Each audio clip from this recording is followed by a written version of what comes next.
Hey, it's me, your boyfriend or girlfriend or their friend, favorite content creator. And I want to talk about what I think is the real issue going on in the gaming community.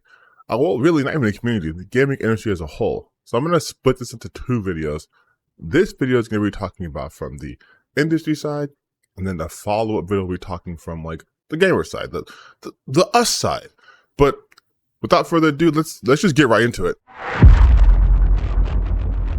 It's capitalism, by the way. That's the reason that things are bad in gaming. It's capitalism. If you've been paying attention to any of the gaming news, either from what I've been posting or just around the internet, you've most likely heard about all the layoffs happening in the tech industry, but specifically in relation to gaming. How Microsoft had an acquisition with Activision, which led to massive layoffs. How Riot laid off their employees. How even recently as of yesterday, IGN is laying off their employees. At least three of them, at least, who are union.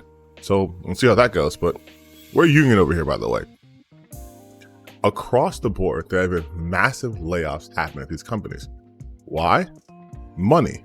When you look at all these studios who used to be huge back in the day, and now the quality is going down, it makes sense when you think about the fact that so many of these companies have investors. They have people who are, the money guys. And the money guys, I'll tell you a little secret, they want more money. And to achieve that, they will project these lofty goals. And when they don't reach their weird projections, the developers get the shaft. The studios get shuttered. PlayStation shut down the PlayStation UK studio. Lots of studios under the PlayStation umbrella were affected, including ones like Insomniac, who produced Spider-Man 2, one of their best and fastest selling games of last year, a Game of the Year contender, also got hit. There is no one who is safe. And when you create an environment where there's no safety there, you lower morale. And with lower morale, you have people who flat out just either see no point of working in the industry anymore or get crushed and then just put into the cog of capitalism.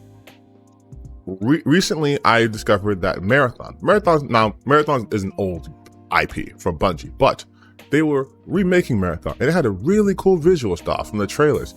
And people were kind of excited about it. And now it's basically dead on arrival. Why? Because they're deciding potentially to make it a hero shooter. A game that's whole thing was about the expression from the community is now being reduced to another extraction/hero shooter game. Another game for the formula, another boring generic game. Ubisoft is going full bore into AI testing with having NPCs spout complete utter nonsense. Hi, you must be Nelson. I can't believe you're finally here. I'm Bloom, your future teammate in the Resistance, by the way. I figured we could spend some more time together to check if we have a compatible vibe. To build our dynamic duo. How does that sound to you? Ah, yes, I love that real naturalistic dialogue just coming out of there. I too introduce people who are in the same group as me to remind them, hey, we're in the same group and we should hang out, so we can build a dynamic. I love explaining things to people that way. And they're trying to promote that as the future of like gameplay with NPCs that you can have real conversations with. As if people play games who have real conversations with NPCs and not immerse themselves in a different world that other humans created. Because humans create. AIs generate. Humans create. We play these games because humans make it. But again, all these unpopular changes we're seeing, the Overwatch skins being $25 for a collaboration per skin, the use of battle passes to lock characters behind like paywalls, like all of these practices are coming from the money guys because they want all the money. They don't care about your experience. Look at what's happening with Amazon, right? I mean, Amazon does do games, so it's related, but this is a good example. Amazon is now introducing ads for a tier you're already paying for. If you pay for Amazon Prime, which a lot of us do, you get access to Amazon streaming, right? That was the deal. You pay for Prime, you use their product, you get access to streaming. But now they put ads on that. So on top of you paying for Amazon Prime, you then have to pay an additional fee to get the experience you were already having before. Why? So they can get more money from you. Netflix introducing the same thing with the limited ads on certain tiers. You pay a higher tier to get no ads. Everyone introducing ads to these services that originally had no ads are all doing it because they want more money from you. Back to gaming. We saw this before with DLC, right?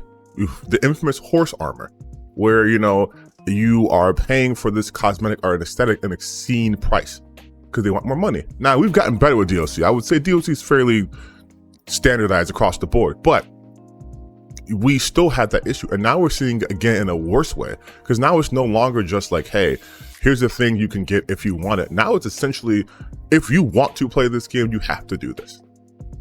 We no longer exist in the whole, it's just cosmetics. When like 80% of your game is cosmetics, it's no longer just cosmetics. It's, you gotta do it. We're getting more pay to win games. We're getting games that were originally supposed to be free to play turn into these money models that don't work. Look at the Suicide Squad game. Perfect example. Now, I'm going to preface it by saying I have not spoken to anyone who is from Rocksteady. So if anyone from Rocksteady watches this video, thank you. But also feel free to correct me.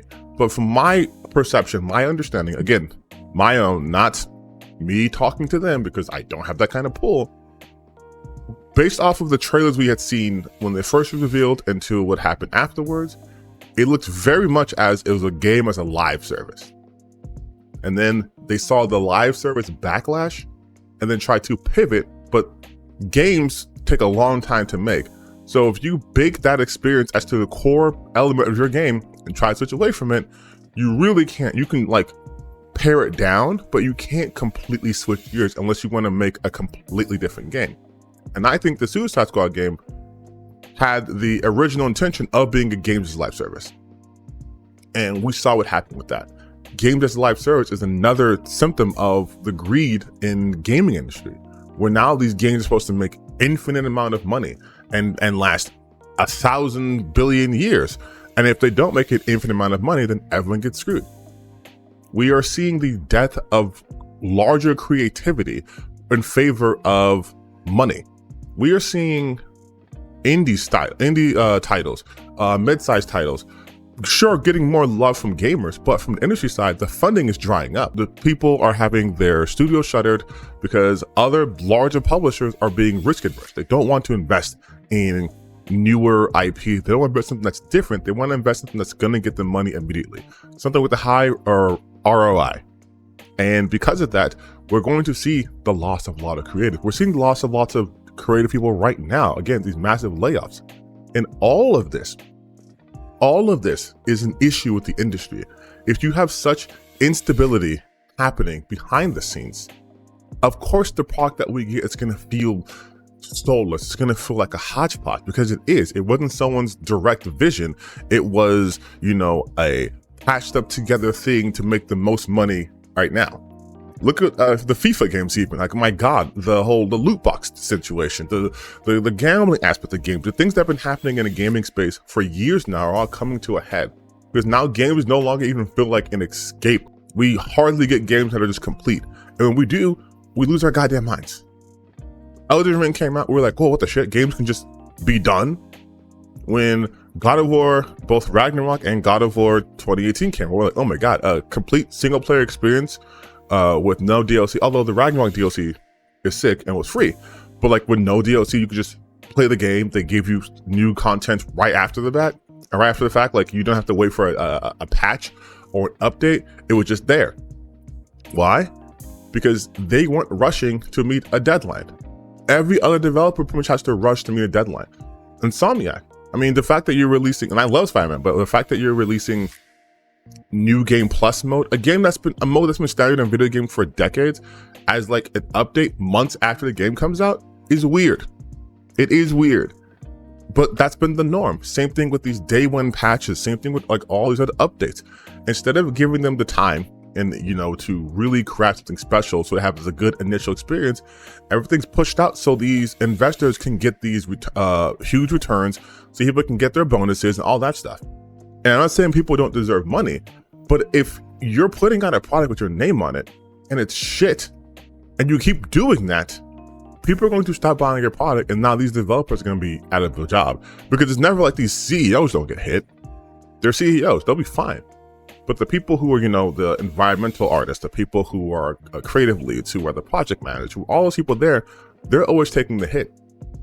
And if we have an industry like that, you have a completely unsustainable environment. And I've been talking about that for a while, and we're really seeing the outcomes of that. AAA space is unsustainable. The budgets are way too big. The expectations are way too high. The amount of games that are willing to promote are way too limited. There are so many good games out there that you have to struggle to find. Like, I was just watching a video from the creators of El Paso Somewhere, and they were talking about how they couldn't get any funding for the game. They got rejected again and again and again and again and again and again. Game comes out, gets great reviews. You almost celebrated a corpse today. El Paso Elsewhere, our latest title, was rejected by publisher after publisher before going on to critical and commercial success across the globe last year.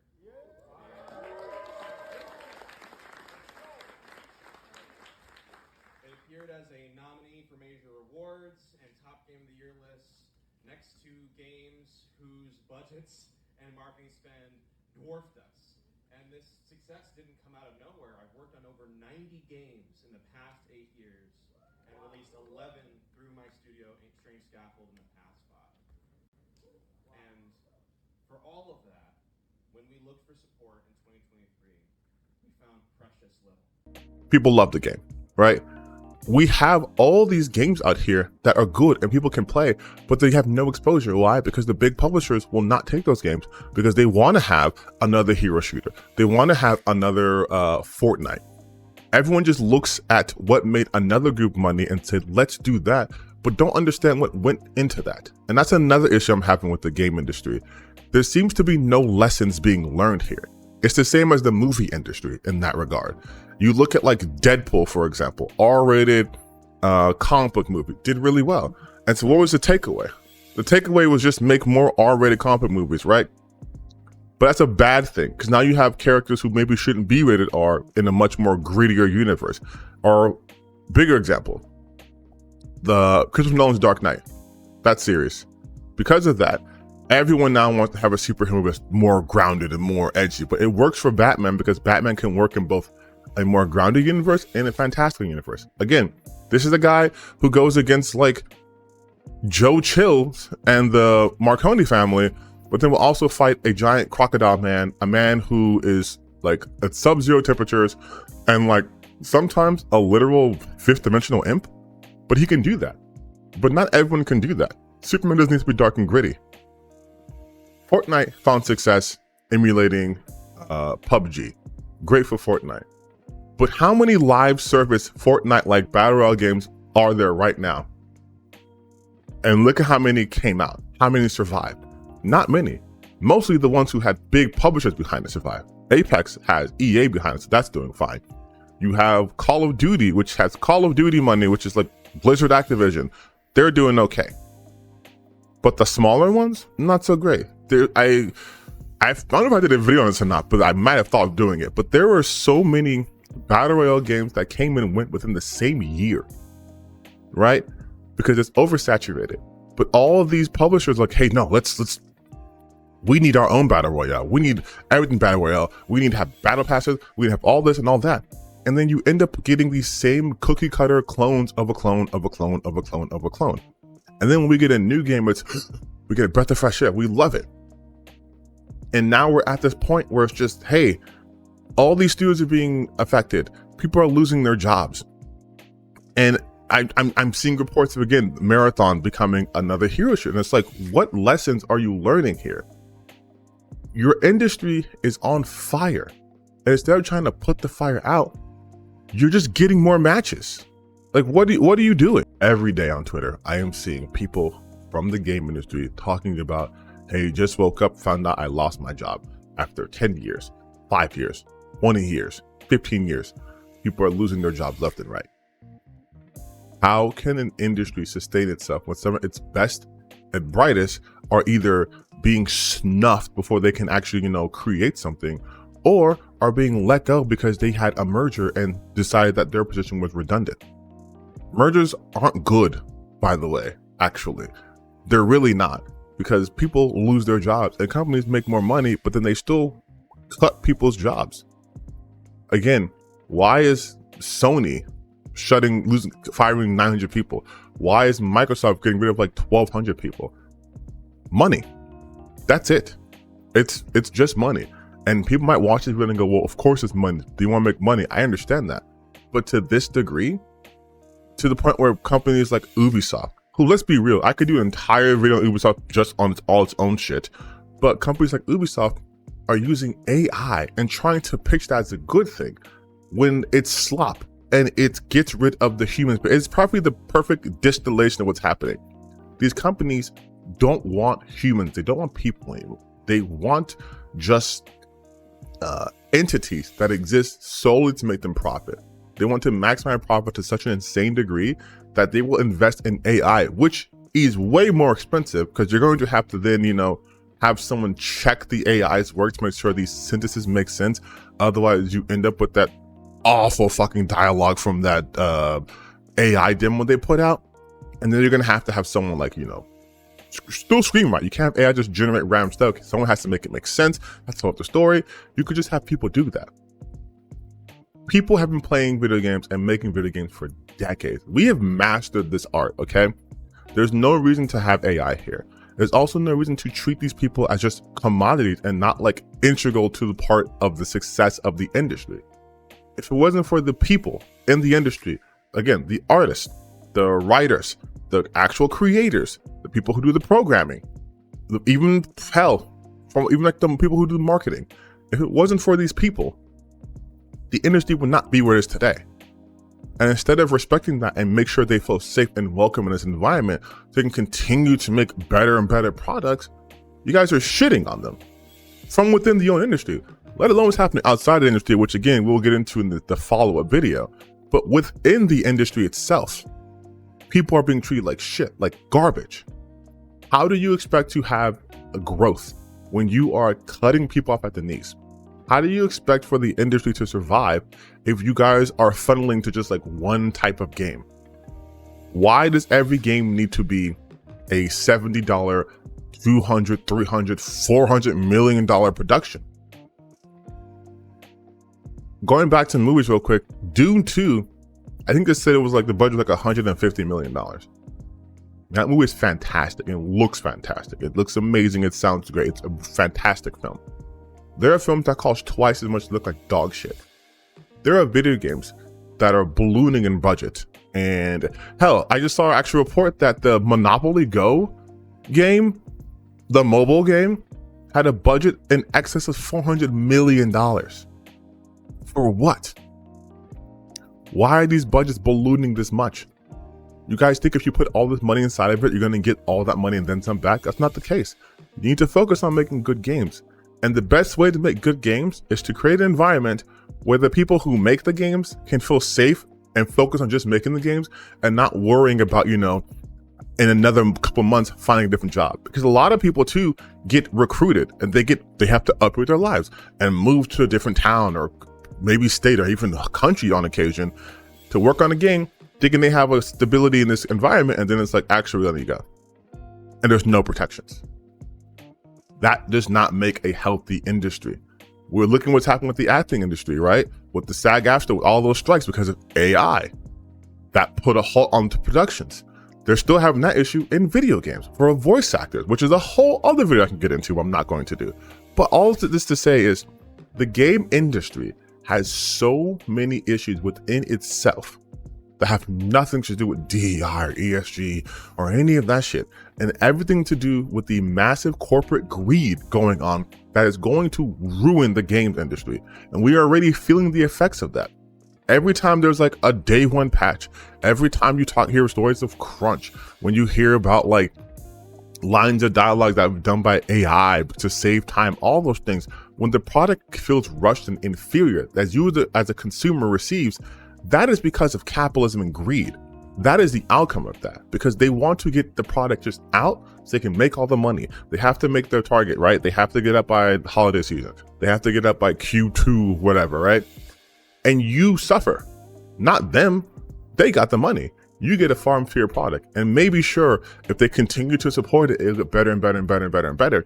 But they already got that initial money back. They don't give a shit. And then if they don't make all the money back, well, we'll just cut 100 jobs here and we'll make our bonuses.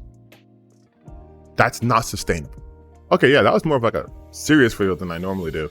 Maybe I'll do like a goofy thing to balance things out. But I just, oh, this is getting longer than I thought I was gonna be. But it's annoying. It's fucking annoying to see that so many people who dedicate their lives, who are passionate about this, are just treated like such garbage because someone who hasn't touched a video game since like the fucking Atari decided that, hey, put some live service elements in this game. Or hey, put a battle pass there. The game can go out now. We don't need QA testing. We can put it out now. Like, and then the people who put their name on it get destroyed. Because we look at stuff like, oh, look how Blizzard, right? Blizzard used to have that magic. It was just like, oh, it's a Blizzard game, it's solid. Or BioWare even. Oh, it's a BioWare game, that BioWare magic? Hell yeah. The name BioWare means nothing now because the people who actually made the magic are long gone. But all people see is the studio's name. And so the studio has a reputation to uphold. And their reputation will fucking tank because of the decisions of the higher ups. And I think that fucking sucks. Anyways, I'm sure I edited something here now to lighten the mood. If I'm not,